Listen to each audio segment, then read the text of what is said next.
Donc la question c'était to readapt or not. Alors je ne sais pas si le verbe to readapt existe vraiment en anglais, mais bon, c'était la question.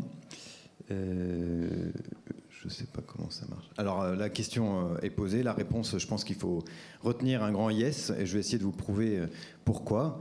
Bon, comme on l'a vu à plusieurs reprises là déjà, c'est les nouvelles recommandations, et en fait on voit que to reduce heart failure hospitalization et improve quality of life, eh bien il faut proposer la réhabilitation cardiaque.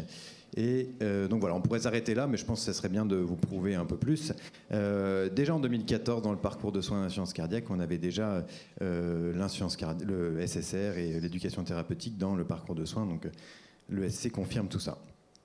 Alors dans tout le topo, et je vois que dans les topos d'avant, on en a parlé juste avant un peu, mais l'insuffisance cardiaque à FEG préservée et pas trop concernée, mais en fait par extension, on peut proposer aussi à ces patients-là. Donc déjà, qu'est-ce que c'est la réadaptation cardiaque pour les patients insuffisants cardiaques? En fait, la réadaptation cardiaque en centre, elle est basée sur 4 grands axes que je vais vous détailler. Donc le réentraînement à l'effort, le suivi cardiologique, l'éducation thérapeutique et toute la composante psychosociale. Et puis les patients insuffisants cardiaques, prioritairement, on les adresse à des centres experts en pathologie cardiaque évolutive ou complexe. Donc Machecoul et notre centre en font partie. Donc si on passe sur le réentraînement à l'effort en centre, donc on fait 2 types d'activités, des activités d'endurance et des activités de résistance. Ils en ont une séance de chaque par jour globalement. Donc, les activités de résistance, c'est l'ancien banc de coche. Donc là, c'est des activités de renforcement musculaire segmentaire. On va leur faire chaque groupe musculaire faire des répétitions. C'est moins de contraintes cardiovasculaires que de la gym qu'on propose aux patients coronariens, par exemple. Et puis les activités d'endurance, c'est du vélo en intervalle training, donc c'est-à-dire avec des phases plus importantes que d'autres, et puis de la marche en extérieur aussi. Donc quotidiennement, ils ont globalement 3 activités de manière systématique et qui sont adaptées à leur niveau évalué initialement. La deuxième phase importante, primordiale, c'est l'éducation thérapeutique qui se fait en parallèle du coup du reste au sein de programmes déclarés à l'ARS. Et en fait, l'objectif, c'est comme David en a parlé, c'est une maladie chronique. On va leur mettre leur cas de traitement et puis ils vont les garder au long cours. Et l'objectif, c'est qu'ils arrivent à les garder, qu'ils soient acteurs de leur maladie et qu'ils soient capables de dépister une récidive d'insuffisance cardiaque qui peut arriver. Et donc, on leur apprend, on les sensibilise au sigle EPOF, donc pour essoufflement, prise de poids, œdème et fatigue, pour leur dire que dans cette situation-là, on les conseille de reprendre rendez-vous avec leur médecin traitant ou leur cardiologue ou MC44 s'ils sont suivis par le réseau. On les sensibilise à ces symptômes-là, on les sensibilise à l'alimentation hyposodée, parce qu'en fait, on se rend compte qu'il y a beaucoup de messages, plus ou moins stricts, souvent très stricts sur l'alimentation hyposodée. Et là, on refait le point avec eux, on leur explique qu'est-ce qu'un gramme de sel, comment équilibrer leur alimentation en sel sur la journée, éviter les grandes charges sodées qui pourraient être délétères. Et puis après, on évoque avec eux, il y a d'autres ateliers sur l'activité physique, sur le vécu de la maladie. Et donc le vécu de la maladie, on l'évoque aussi dans des consultations avec la psychologue s'ils le souhaitent. Et puis il y a toute une composante pour des patients jeunes de la prise en charge socio-professionnelle, en fait, parce que ces patients-là, ils travaillaient, et l'objectif, c'est qu'ils retravaillent s'ils le peuvent. Et pour les aider à retravailler, soit leur travail paraît compatible avec la reprise leur travail est compatible avec une reprise du travail. Dans ces cas-là, on les alerte sur le fait qu'il faut qu'ils soient encadrés avec la médecine du travail, qu'ils prennent des rendez-vous pour avoir des visites de pré-reprise, pour valider l'aptitude à la reprise du travail, parce que c'est pas nous qui décidons, on conseille, mais c'est le médecin du travail qui va valider ou non l'aptitude au poste. Et puis si on se rend compte que ça risque d'être compliqué la reprise au travail, on leur propose de constituer un dossier MDPH, on complète un certificat médical et on leur propose soit une reconnaissance de travailleur handicapé, la RQTH, soit on se dit voilà, de toute façon, quoi qu'il arrive, il ne retrouvera pas de boulot, ou il va se faire licencier parce qu'il sera inapte au poste et qu'il n'y aura pas de reclassement possible. Dans ces cas-là, on les réoriente vers de la préorientation, c'est-à-dire validée par la sécurité sociale, des centres de reconversion professionnelle. Alors ça, c'est un vœu pieux, mais en fait, la préorientation, il y a beaucoup de délais, donc c'est pas forcément, c'est vraiment en dernier recours. À côté de la prise en charge sociale, il y a à côté donc la psychologue, je vous ai dit, puis tous les tabacologues, il y a des diététiciennes en consultation si besoin. Voilà. L'objectif, c'est vraiment de favoriser le retour au travail et puis améliorer la qualité de vie en complément de l'éducation thérapeutique. Et puis, à quel moment le cardiologue rentre en ligne de compte dans tout ça? Il prescrit la rééducation. Il prescrit la rééducation après l'avoir évalué le patient par un test d'effort initial. Vous voyez qu'on fait test d'effort VO2 sur cyclo-ergomètre ou sur tapis de marche. Et puis, comme le disait David, on a vraiment le rôle de titrer les médicaments cardioprotecteurs au cours de la rééducation, sous une surveillance rapprochée, tensionnelle, télémétrie si besoin, pour que ça se passe le mieux possible, surtout dans certaines situations où les patients sont très hypotendus, n'ont pas eu de bêta-bloquant forcément en hospitalisation conventionnelle. Et donc là, c'est tout notre rôle en tant que centre de rééducation cardiaque. Et puis à la fin, on les évalue aussi pour voir l'évolution, puis ça, on verra que c'est quand même une part importante dans la prise en charge. Donc réadapter, oui, réadapter, voilà, vous avez vu ce que c'était. Et pourquoi on réadapte?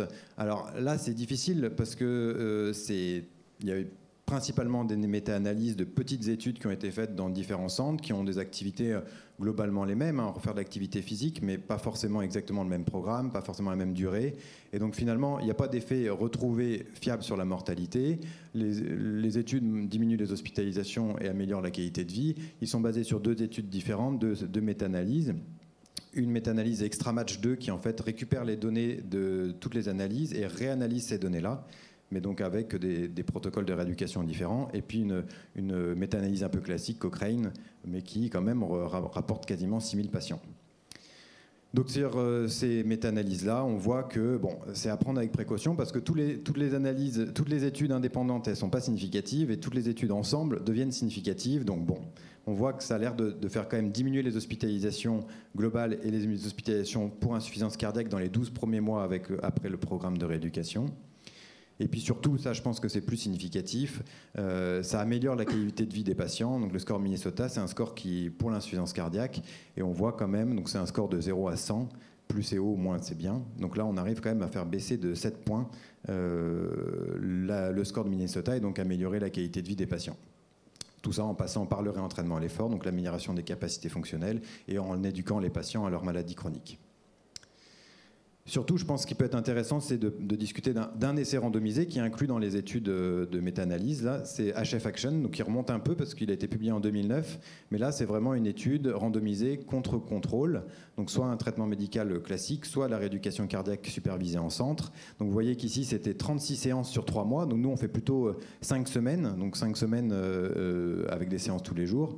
C'est un suivi un peu plus long. Et avec des patients qui sont graves, quand même, quasiment 35% en NYHA3, une FEVG altérée, beaucoup sous diurétique. Alors c'était l'époque où il n'y avait pas d'Entresto, pas d'apagliflozine, mais c'est quand même intéressant parce qu'on voit que, alors c'est pas le critère de jugement principal, mais qu'il y a quand même une tendance à faire diminuer l'hospitalisation et la mortalité cardiovasculaire quand on ajuste avec des facteurs que vous voyez ici. Et puis, aussi, ce qui n'a pas été abordé avant, mais c'est qu'on se rend compte que l'impact pronostique du pic de VO2 en fin de rééducation est important pour stratifier un peu le risque du patient au décours de la rééducation cardiaque. Et donc, vous voyez qu'ici, si le patient il va gagner 6% de pic de VO2 à la fin de son test d'effort par rapport au test d'effort d'entrée, eh bien, on a l'impression que ça fait diminuer de 5% la mortalité et les hospitalisations pour insuffisance cardiaque. Donc ça, c'est peut-être un message fort pour dire peut-être que ça ne va pas baisser la mortalité cardiovasculaire, mais en tout cas, ça permet de dire ce profil de patient-là, il n'a pas amélioré sa VO2 à la fin du test de la rééducation, il est peut-être plus à risque de mortalité cardiovasculaire ou de réhospitalisation. Donc le test d'effort métabolique de fin, il va être intéressant pour le pic de VO2 parce qu'on sait que les critères de transplantation cardiaque, vous les connaissez, avec un pic de VO2 qui est à moins de 12 ou moins de 14 ou moins de 50% de la théorique. Donc ça va être une information pour le cardiologue qui nous envoie le patient, une pente VO sur VCO2 qui est augmentée aussi. Et puis dans l'objectif d'une reprise d'activité professionnelle, l'évaluation des efforts métaboliques, enfin des METs, donc des équivalents métaboliques, va permettre au médecin du travail de dire il fait plus de 6 METs plus de 6 mètres au test d'effort de fin, il n'a pas décompensé, il est stable sous traitement, eh bien peut-être qu'on va pouvoir lui permettre quand même de reprendre son activité professionnelle, même s'il y a un peu de port de charge lourde voilà. Donc c'est vraiment cette évaluation fonctionnelle en fin de test d'effort qui peut être importante. Alors la question c'était tout de réadapteur note. C'est vrai qu'il y a des fois, parfois, on ne peut pas trop prendre en charge des patients. En fait, les contre-indications à la réadaptation cardiaque, il y en a peu. Il faut les discuter au cas par cas. C'est pour ça l'intérêt des Heart Teams. En effet, ça peut être aussi la place du rééducateur en disant bah oui, en effet, il y a un thrombus intracardiaque que vous avez vu, mais on est à 3 semaines d'anticoagulation, il n'a jamais embolisé, il est très précaire, vous n'avez pas mis de bêta-bloquant, il en a marre d'être hospitalisé en conventionnel, peut-être qu'on peut quand même envisager de le récupérer en rééducation. Par contre, une dépendance physique majeure, un patient qui est avec une polyneuropathiie de réanimation post-ECLS, on va peut-être attendre un peu qu'il se remette sur pied avant de le prendre en charge parce qu'il ne pourra pas aller faire de la marche à l'extérieur, il ne pourra pas, même pas descendre pour aller faire du renforcement musculaire. Et donc, nous, la rééducation cardiaque, c'est plutôt une activité de groupe, et donc on est moins sur de la kiné individuelle en chambre. C'est moins l'intérêt de la réadaptation cardiaque en centre. Et puis un patient qui n'est pas capable de descendre tout seul, qui n'a pas de projet, qui et des troubles cognitifs, c'est pas vraiment notre profil de patient. Une insuffisance cardiaque décompensée qui est à 24 heures d'arrêt de la dobutamine sans surveillance de l'évolution initiale. Bon, on est peut-être encore un peu frileux, mais pour l'instant, nous, dans notre centre, on ne le propose pas. Je sais qu'il y a d'autres centres qui acceptent des patients sous inotropes. C'est pas le même objectif. Et puis les troubles du rythme soutenus, les chocs électriques internes, parfois ça arrive, du coup ça a fait tout bloquer, donc on en discute au cas par cas. Voilà. Donc en conclusion, tout réadapte off course avec un bon accent anglais. La rééducation, ça permet une titration agressive, c'est les recommandations, comme David l'a dit. Ça permet une surveillance rapprochée. Si le patient il ne tolère pas l'introduction des bêta-bloquants, il vaut mieux qu'il soit chez nous plutôt que chez lui, parce que dans ces cas-là, on passe un coup de fil et il est retransféré aux soins intensifs. Ça vous permet une stratification pronostique des patients. S'il évolue super bien sous traitement, que la titration se passe très bien, ça sera pour le prescripteur une réassurance. Et puis pour le patient, ça améliore la qualité de vie. On lui apprend ce que c'est ces médicaments, on lui apprend comment se surveiller. Ça permet de baisser les hospitalisations au moins dans la première année. Et puis ça permet, quoi qu'il arrive, de lutter contre la sédentarité, leur donner des informations sur ce qui est important, c'est de faire de l'activité physique tous les jours. Rien que de la marche, 30 minutes par jour, c'est utile. Voilà.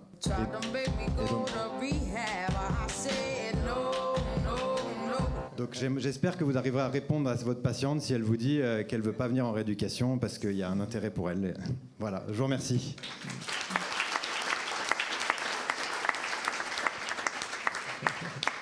Merci Nicolas. Donc il y a sans doute beaucoup de questions. Alors Charles-Henri, Yes. J'avais une question un peu globale. On voit qu'il y a de plus en plus de traitements différents, très compliqués, pareil sur le dépistage, sur la façon de cibler les patients, quels médicaments. Donc c'est des prises en charge qui vont être de plus en plus personnalisées. Bon, ça on le sait. J'avais une question sur la place des paramédicaux dans cette stratégie en particulier. On parle beaucoup d'IPA en ce moment. Dans ces prises en charge-là, qu'est-ce que ça apporte ? Est-ce qu'il y a un réel bénéfice ? Je connais un peu la réponse, je suis un peu sensibilisé, mais je veux avoir votre avis sur la prise en charge de vos patients et la place et l'importance de ces professionnels, parce qu'il y a l'alliance médico-chirurgicale, mais on aurait pu même paramédico-chirurgicale finalement. Bon, oui, l'impact des paramédicaux, il est primordial. Pourquoi ? Parce que finalement, ça va nous aider à traiter mieux un plus grand nombre de patients, parce que globalement, je pense qu'il n'y a pas qu'à Nantes, mais on est dans beaucoup de spécialités en sous-effectif, parce qu'il y a une demande de plus en plus forte dans toute spécialité. Les techniques augmentent, les traitements augmentent, on a de plus en plus de patients, mais on n'est pas plus nombreux. Et donc finalement, c'est effectivement faire une alliance qui va nous permettre de déléguer certaines tâches qui sont chronophages mais qui sont quand même très importantes pour le patient. Et donc les IPA, nous on a commencé à travailler avec la titration parce que c'est, comme je disais, beaucoup de consultations de suivi, donc ça prend du temps de consultation, du temps aussi pour parfaire l'éducation du patient. Ça va permettre vraiment d'aller beaucoup plus vite et de réévaluer vraiment plus vite, d'avoir une vision globale du pronostic du patient beaucoup plus rapidement que si on a mis 1 an avant de faire la titration. Donc c'est vraiment ce bénéfice-là. Et puis en plus, effectivement, la plus-value du paramédical, ça va être d'avoir aussi le versant d'éducation thérapeutique, parce qu'ils ont ces formations-là qui sont importantes et pour lesquelles on sait que dans une consultation d'un quart d'heure ou de 20 minutes, on ne va pas pouvoir aborder tous les points. Donc avec une consultation plus longue, on approfondit différents sujets. Voilà, c'est vraiment permettre avec la démographie médicale telle qu'elle est de traiter au mieux un plus grand nombre de patients. Il y a des IPA en cardio, mais il y en a dans plein d'autres spécialités, et même en médecine de ville maintenant ça se développe. Je pense que c'est un champ qui a déjà été qu'on découvre tout juste et qui reste à construire, mais vraiment un impact très important. En réadaptation aussi, j'imagine. Bah oui, dans le parcours d'éducation thérapeutique du patient, c'est sûr que les infirmières sont là pour former les patients au cours du programme, et puis après au lit du patient au jour le jour pour former un peu, mais oui. J'ai l'impression qu'elles ont plus d'efficacité dans la conviction, En fait, on arrive après une hospitalisation, ils sont là, ils acceptent d'être ici, ils savent qu'ils restent pendant un mois ici, et ils voient au quotidien les patients, les infirmières, et puis c'est plus dans un rôle de projection vers le mieux. Donc c'est vrai que l'infirmière a plus un rôle encore plus là. Et si je peux me permettre aussi, au niveau diagnostic aussi, on commence à avoir un besoin majeur de paramédicaux dans les centres de compétences, dans les centres de référence, parce qu'une fois qu'on a fait le diagnostic génétique, on a toute la famille derrière. Et là, vraiment, il y a un besoin énormément et un gros travail paramédical pour accompagner le patient et l'aider aussi avec les cardiologues de ville pour organiser son dépistage, rester en lien avec le centre de référence, parce que tout l'enjeu aussi de ces diagnostics-là, c'est la famille derrière et pouvoir mettre les traitements et la prise en charge le plus tôt possible. Et là, on est en recherche de moyens. Parce qu'on a le besoin, on l'a compris, clairement, les moyens, on se bat pour les avoir. Frédéric ?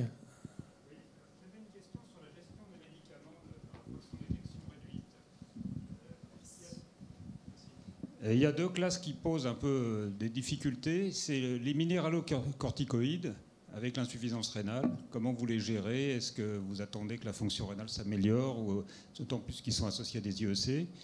Et les bêta-bloquants, parce qu'on a un certain nombre de patients qu'on suit qui arrivent avec l'étiquette « n'a pas supporté les bêta-bloquants », ils sont décompensés, ils sont passés même parfois en choc. Est-ce qu'on renonce définitivement à cette classe, ou est-ce qu'il faut essayer, quand ils sont un peu mieux, de les réintroduire ?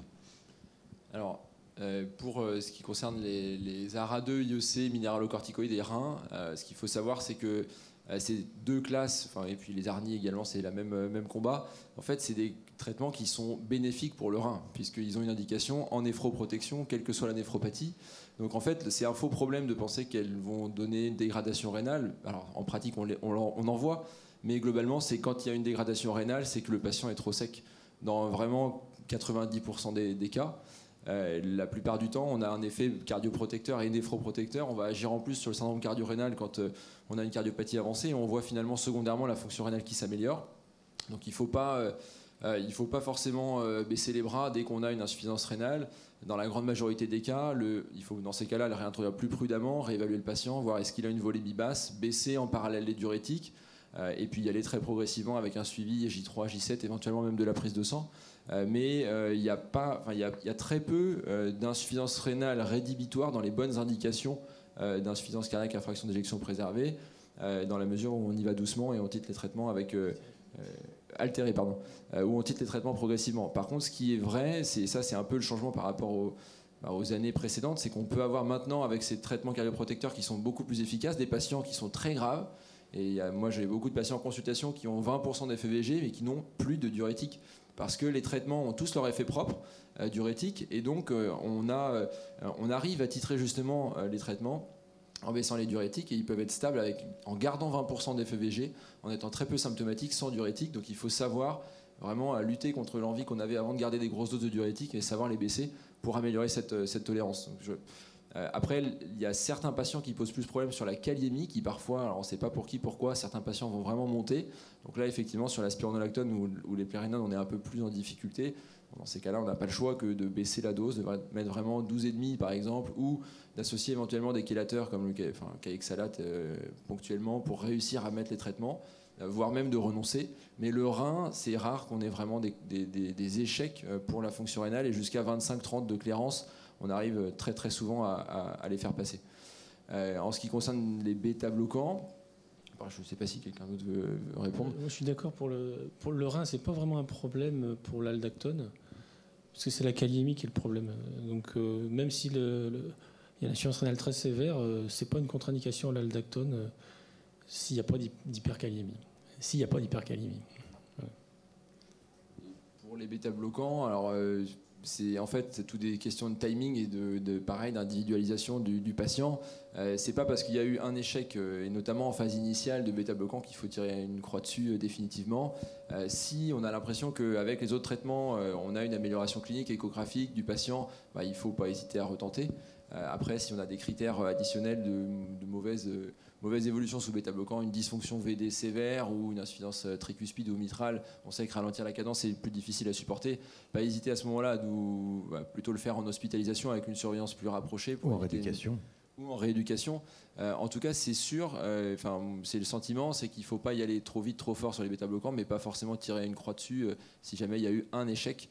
Nous, il y a beaucoup de patients qui ont été admis récemment sur échec de titration et réadressés de centre périphérique en choc cardiogénique qui nécessite de la dobu, qu'on reprend vraiment à la limite de l'ECMO, voire même qui ont eu de l'ECMO, qui finalement à distance, avec une reprise plus prudente des autres traitements avant, qu'on remet sous bêta-bloquant jusqu'à des doses tout à fait correctes et qui ont le même bénéfice. Donc évidemment, ça traduit une gravité de faire le choc sous l'introduction. Il faut y aller plus prudemment, mais pas fermer la porte. Oui, Olivier ? Je voulais savoir quand adresser au centre de référence. Ça nous arrive en ville d'avoir des découvertes de cardiopathie dilatée débutante, peu symptomatiques. On commence par faire la coroscan. On demande après une IRM, on a fait la bio. L'IRM, on l'a 3-6 mois après. Et on reçoit les IRM, on trouve des fois des séquelles, des anomalies à l'IRM. Et alors, c'est à ce moment-là qu'on fait le bilan génétique, si on n'a pas de cause évidente. C'est tout à fait ça. C'est que je pense que le bilan étiologique il peut être très bien entamé en ville jusqu'à l'IRM.